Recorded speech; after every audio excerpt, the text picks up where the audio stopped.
ये कहानी चंद्रपुर गांव की है। वहाँ के लोग एक अजीब डर में रहते थे। गांव के पास एक पुराना उजड़ा किला था जिसे लोग चुड़ैल गढ़ कहते थे। कहा जाता कि वहाँ एक खौफनाक चुड़ैल रहती थी जो हर साल गांव में तबाही मचाने के लिए निकलती थी। लेकिन सबसे अजीब बात यह थी कि वह किसी को मारती नहीं, सिर्फ एक लाल टमाटर छोड़ जाती, रक्त की तरह लाल चमकता हुआ। जिसने भी उस टमाटर को छुआ वह पागल हो गया। गांव वालों ने कई बार कोशिश की, पता लगाया कि चुड़ैल कौन है और वह ऐसा क्यों करती है, लेकिन हर बार उनकी हिम्मत नहीं पड़ती। अब तक कोई भी नहीं जान पाया कि उस टमाटर में आखिर क्या राज छुपा है। एक दिन गांव के किसान रामलाल ने देखा उसकी बेटी सुहासिनी खेत में खेलते खेलते अचानक रुक गई और जमीन पर पड़ा एक टमाटर उठाने लगी। रामलाल की चीख निकली, ठहरो, उसे मत छूना। लेकिन तब तक बहुत देर हो चुकी। जैसे सुहासिनी ने टमाटर को छुआ उसकी आंखें सफेद हो गई, होंठ नीले पड़ गए और जोर जोर से हंसने लगी, जैसे मानो चुड़ैल आ रही है। गांव में हड़कंप मच गया। लोग मंदिर में जाकर पूजा करने लगे, लेकिन कोई कुछ नहीं कर सका। सुहासिनी 3 दिन तक अजीब हरकतें करती रही। कभी कभी अकेले बात करती, कभी हवा में हाथ लहराती तो कभी खेतों की तरफ भागने लगती, और चौथे दिन वह अचानक गायब हो गई। रामलाल पागल हो गया, अपनी बेटी को खोजता रहा। तभी गांव के बुजुर्ग संतोष बाबा ने उससे बुलाया और कहा, ये कोई आम चुड़ैल नहीं, यह सांप बहुत पुराना है बेटा। संतोष बाबा ने अपनी पुरानी संदूक से एक फटा पुराना कागज निकाला। उस पर लिखा, जब 3 रात बीतेगी और टमाटर का रंग काला पड़ जाएगा तब राज खुलेगा।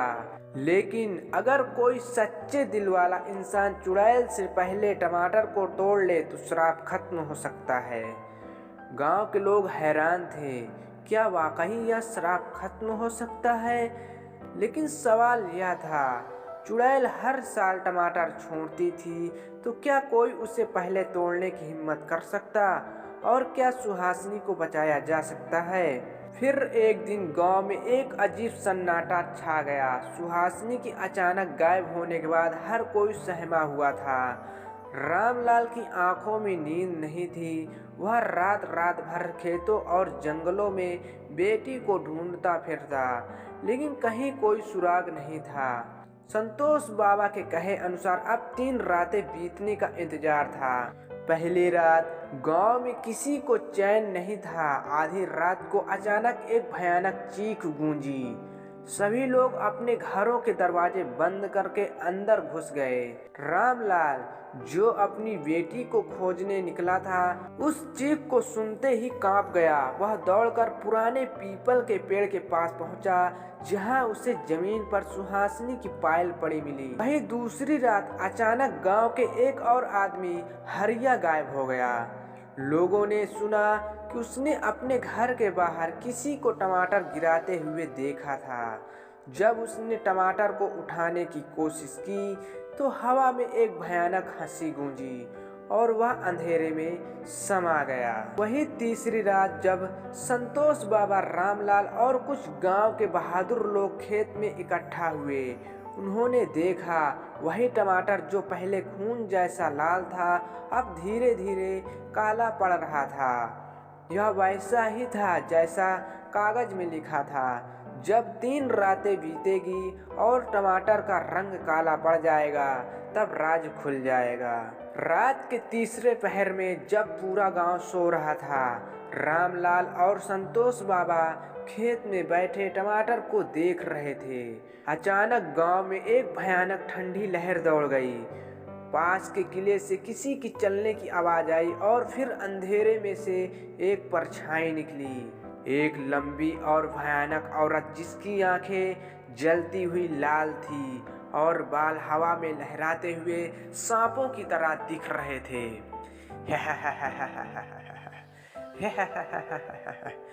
उसने डरावनी हंसी के साथ कहा, तुम लोग बहुत जिद्दी हो, तुमने मेरी ताकत को ललकारने की हिम्मत की।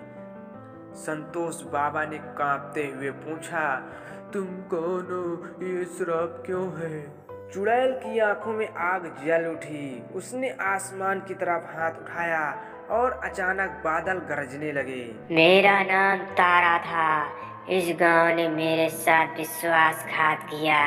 मैं किसी जमाने में इसी गांव की बेटी थी, लेकिन लोगों ने मुझ पर झूठा इल्जाम लगाकर मुझे जिंदा जला दिया। मैं निर्दोष थी। मेरी आखिरी चीख ने इस गांव को श्राप दे दिया। अब हर साल मैं आती हूँ और एक टमाटर छोड़ती हूँ। जो भी इसे छुएगा वह मेरी दुनिया में समा जाएगा।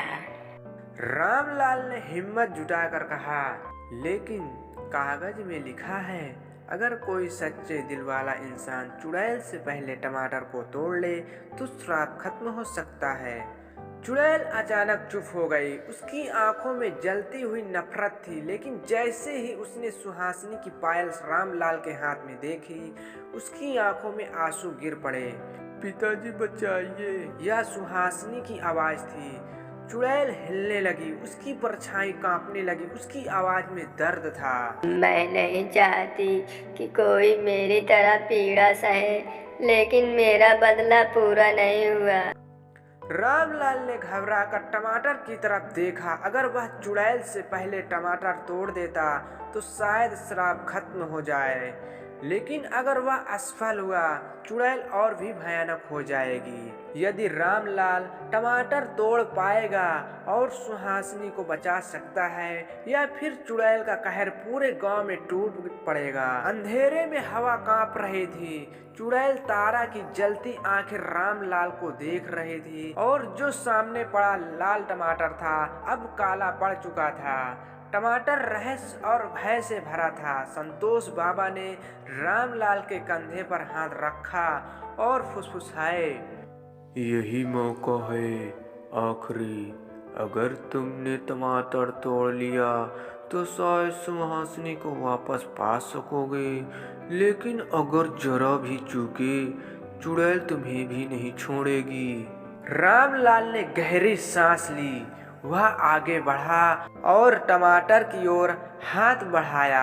तभी चुड़ैल की डरावनी हंसी गूंजी और हवा में तेज बौंडर उठने लगा। तुम मुझसे पहले टमाटर छीनना चाहते हो? क्या तुम जानते हो इसकी असली कीमत क्या है? रामलाल और गांव वाले कांप रहे थे, लेकिन संतोष बाबा ने चुड़ैल की आंखों में देखा और कहा, अगर तुम सच में निर्दोष थी तो हमें बताओ तुम्हें पूरी कहानी। अगर हमें न्याय दिलाने का कोई तरीका है तो वह हम करेंगे। चुड़ैल की आंखों में एक पल के लिए दर्द चमका। उसने हवा में हाथ लहराया और एक भूतिया दृश्य उभरने लगा। 300 साल पहले गांव में एक सुंदर, दयालु और समझदार लड़की रहती थी। तारा और औषधियाँ और खेती की अच्छी जानकार थी। वह लोगों की मदद किया करती थी, लेकिन सुंदरता और बुद्धिमत्ता से जलकर गांव के मुखिया भानु ठाकुर ने उस पर काला जादू करने का झूठा आरोप लगा दिया। ये लड़की टमाटर को छूते ही उन्हें बड़ा और चमकदार बना देती है। यह कोई आम इंसान नहीं हो सकती, यह डायन है। गांव वालों ने बिना सोचे समझे उस पर यकीन कर लिया। तारा को पकड़ लिया गया और उसे सजा सुनाई गई, इसे जिंदा जला दो। जिस रात तारा को जलाया गया वह बदमाश होकर चीखी, तुम सबको मेरी सच्चाई समझने में देर लगेगी, लेकिन तब तक बहुत कुछ खत्म हो चुका होगा।